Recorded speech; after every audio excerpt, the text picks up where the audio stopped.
Hi everyone, you're listening to Achieve Balance with Dr. Arminta, a show brought to you to help you be healthier, happier, and more vitalistic next year than you are this year. You can find us at achievebalancechiropractic.com/podcast. And you can find us on Facebook as well. We are looking forward to helping you be healthier in your future. Thanks for listening. Now let's start the show. Hey everybody, welcome to another episode of Achieve Balance with Dr. Arminta. Today we are going to talk about essential supplementation. And when I look at supplementation and in terms of how we as a whole collective whole society take supplements, a lot of times we take supplements as a nutraceutical type benefit. And what I mean by that is that we're taking supplements for certain symptoms, which is fine, don't get me wrong, but that's definitely not going to be our topic today, because that has to be very much individualized. It should be very much monitored by somebody who is absolutely honed in their skill of watching blood work and symptomatology and reactions when it comes to nutraceuticalizing, or what a lot of homeopathic doctors do in terms of herbs, supplements, and vitamins and minerals.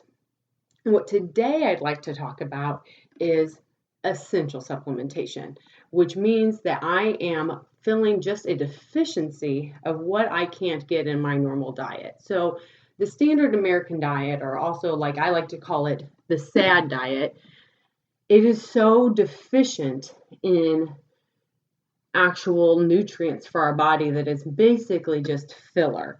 And it's actually considered, a lot of what we eat as a society is considered an anti-nutrient, which actually steals nutrients from our body in terms of how the stress of eating that makes our body adapt. So when we look at essential supplementation, this is what you can't get in your diet of things that you absolutely need to be vitalistic. So we look in terms of things of toxicities and deficiencies in our office.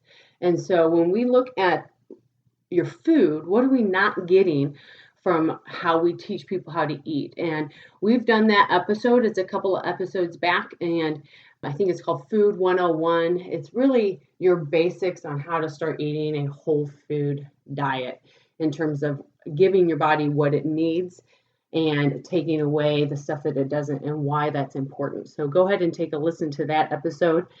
But there are certain things in our diet that even if we do eat a nice, well-rounded, whole food-based diet, that we can't get.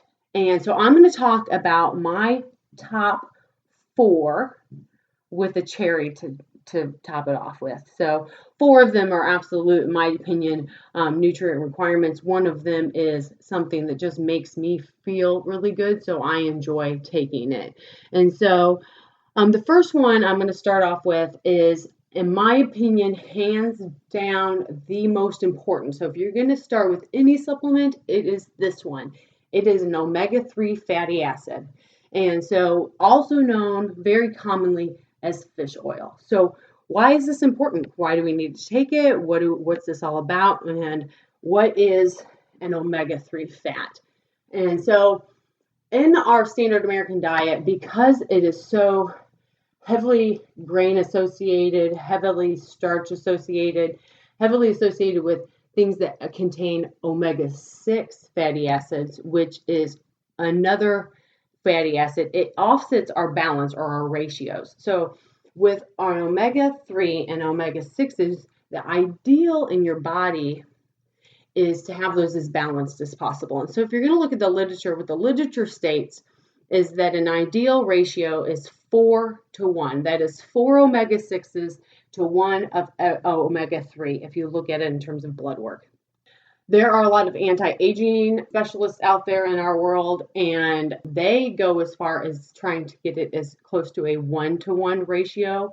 I have never, ever seen that on a blood panel myself. Some of my mentors I know have gotten close on their blood work at like a 1.7-to-1.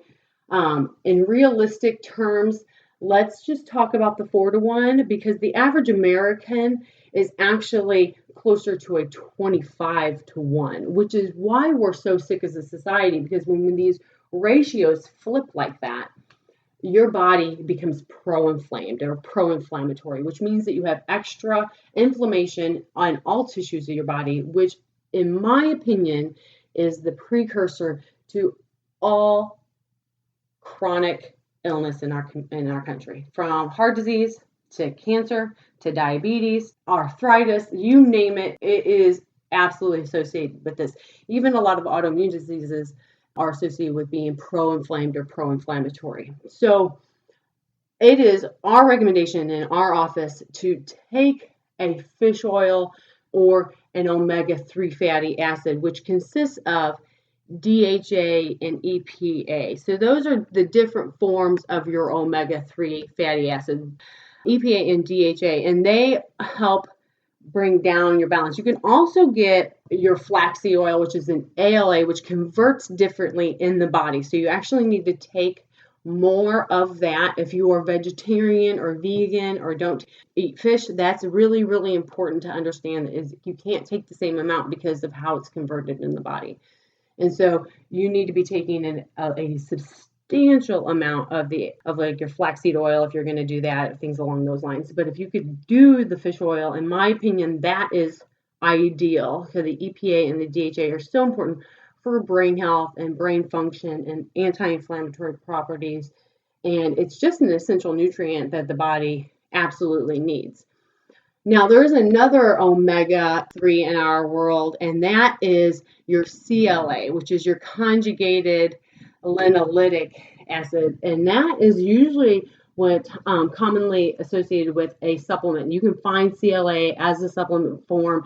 I don't think it's good. I think that you can do it in a better way. And let me rephrase that. You can get your CLA in a higher potency by just eating grass-fed beef or grass-fed animals. It is actually, you get 3 times the amount of CLA in grass-fed beef as you do in conventionally raised beef. And that's just a whole nother conversation that we'll have with Dave Boatwright from Fed from the Farm, and talking about the importance of grass-fed beef versus your conventionally raised dock lot beef, which is very actually toxic for the human body. So that is our very first supplement that I want to talk about in terms of what you need for an essential nutrient.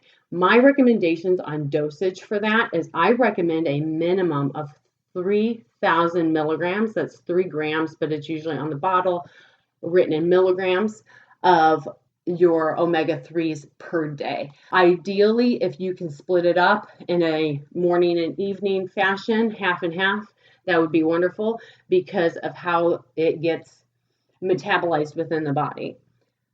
The next essential nutrient that I want to talk about is something that most people know is essential, and that is vitamin D. So vitamin D, it is usually understood that we get our vitamin D when we get exposure to the sun.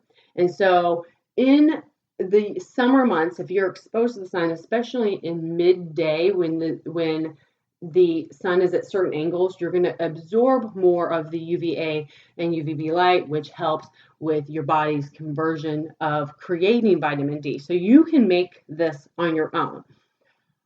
Most of the time, especially here in the Midwest, we don't have the luxury of being exposed, the majority of our skin, being exposed to sunlight for a long period of time throughout the day. And I'm going to put on there also without the use of sunscreen, because that blocks the effect. And so there's a little catch-22. So you got to be out exposed to the sun without the sunscreen. And we should talk about sunscreen, because that's just a topic on its own in terms of how toxic it is. So please, please, please be very conscious about what you're putting on your skin if you are going to be out there blocking the UV light.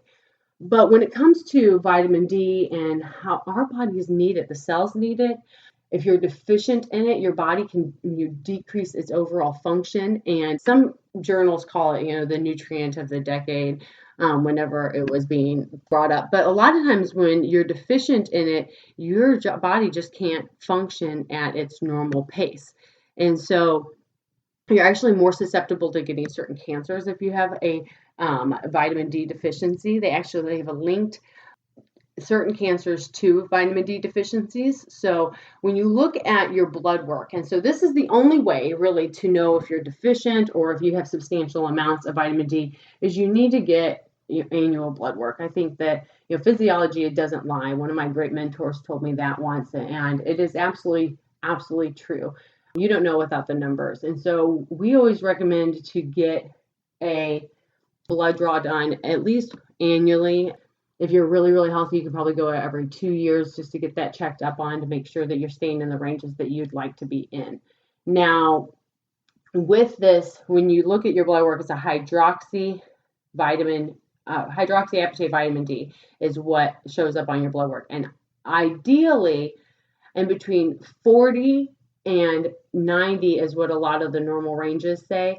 I would prefer you to be upward of the above 70 for sure. I like to think of 70 as your low point, and upwards of towards 100 if you could be there. So how do we get vitamin D whenever we are in our winter months when we're not being exposed to the sun like we normally should, or if our vitamin D counts are low, if we're not producing enough vitamin D? We need to supplement that. And vitamin D is one of those things.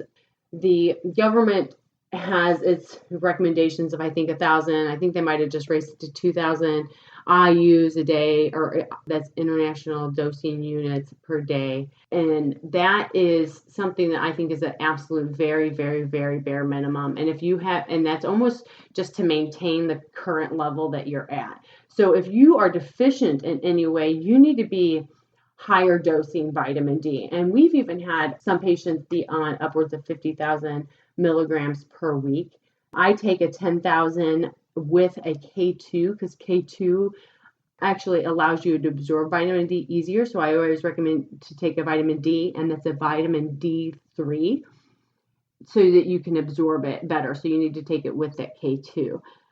When you supplement it, you watch your blood work and watch how that fluctuates, but there's a lot of reports out there and studies that are showing that when you're higher dosing vitamin D, that you actually are getting greater health benefits, and there's not a lot of risk. People talk about vitamin D toxicity, which can happen, but it is so few and far between in how our world is formed and how deficient we are as a society. I have personally, in 10 years of practice, never ever seen vitamin D toxicity as a patient or even in communication with MDs and things along those lines. So I think it's something that's very important to supplement so that your body can fight cancer, so it can, have its effect on decreasing your risk of diabetes. It actually strengthens bone growth. It's so important. So that's definitely one of the ones that we recommend that you take on a regular basis. The next one that we're going to talk about is your probiotic, your good gut flora. So most of the time when our standard American diet, when we're eating the foods that we're eating, we're actually destroying the good bacteria in our gut. So within your gut, you have tons of these little microorganisms that are your helpers. They are a huge function in part of your immune system, how your body absorbs nutrients, how your inflammatory rates are, how healthy your brain is, because 80% of serotonin is actually made in the brain. And if your gut flora is off, you cannot make serotonin properly. Oh my gosh. Hello. Your gut is so stinking important. I can't even stress this enough. Like, we should just do a whole talk on gut health and how to heal your gut. There's amazing doctors and individuals that we can point you to start to follow, to start to learn how to recoup the damage that we have done to our intestines by, eating the standard American diet that the society has us eat. And so when we do that, or if we're even born in a cesarean fashion, we never really ingest the probiotics or the good bacteria. And then 9 times out of 10, how many times do we take antibiotics? And when that happens, those guys don't know the difference between good bacteria and bad bacteria, it kills all of it. So you really, really need to pay attention to your gut flora, your good gut flora, and how to replenish that.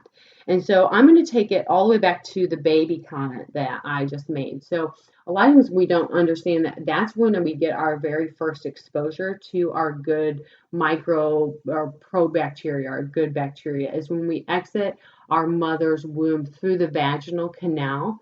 There are good bacteria that we actually gulp in. A lot of midwives out there will call it the big gulp because the baby will suck in all of this good bacteria. I know it's gross, but it is Mother Nature, and it's just the way that it works. So it's actually not gross. It's pretty darn beautiful if we really look at the concept and why God created it that way. And so we ingest that in, and then that starts the process of our own gut creating our own microbiome and protecting its immune system and all of those good things that the gut does for us.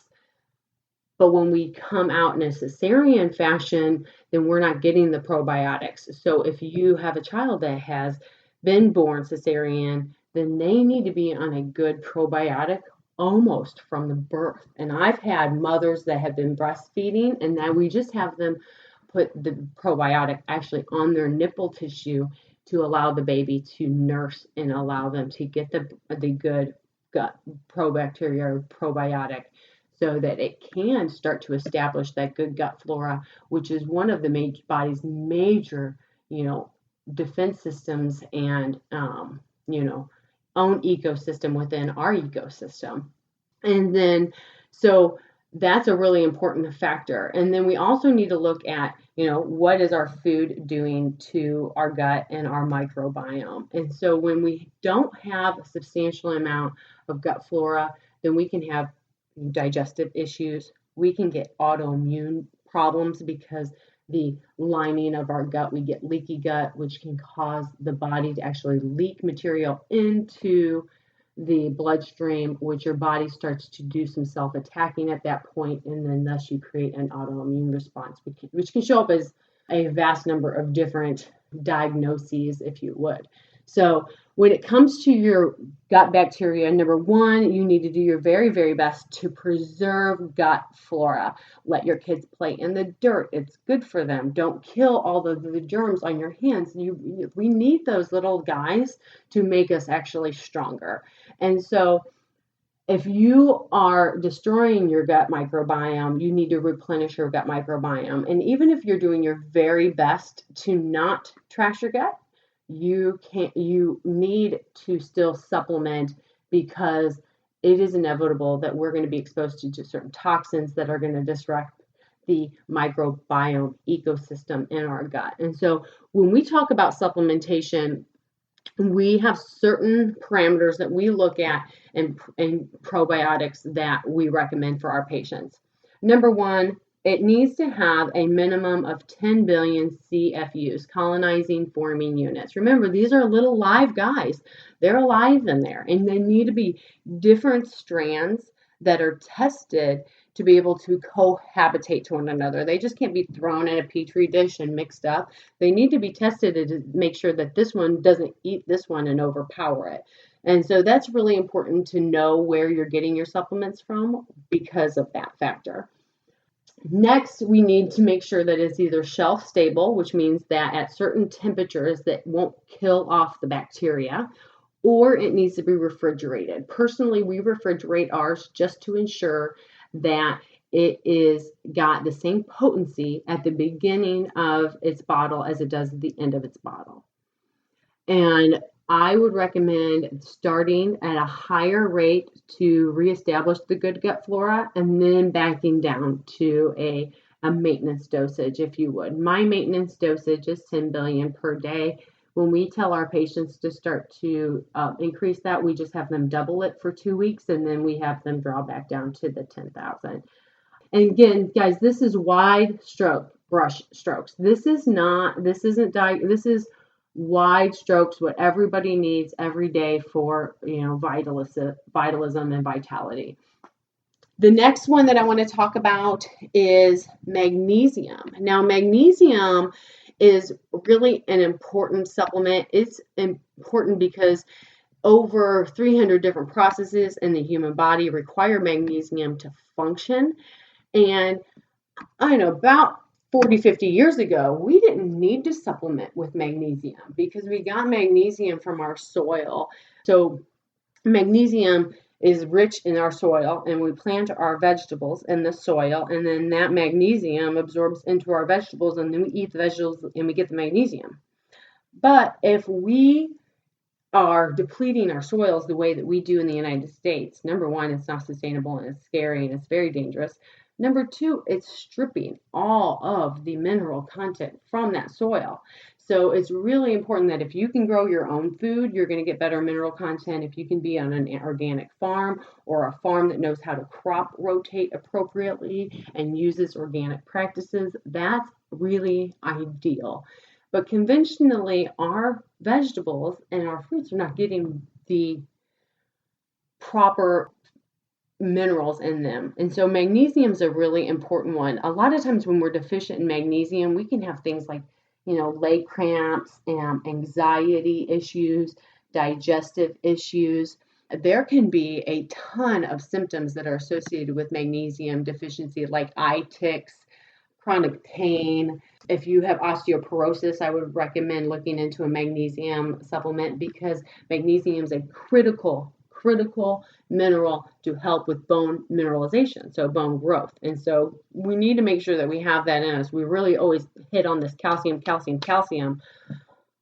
I think that we over calcium supplement in our society, and we need to look at more at the magnesium than we do need at the calcium. Also, some benefits when it comes to magnesium is it helps fight depression, it helps with insulin resistance, it helps with energy, calming the nervous system, muscle aches, muscle spasms. It helps regulate the calcium, potassium, and sodium channel pumps in your body, which is really, basically it creates nice homeostasis or a nice balance within your body. Now, there's certain recommended dosages based off of age as well as gender as well. Men typically will need more magnesium because they have more muscle tone or muscle mass than women.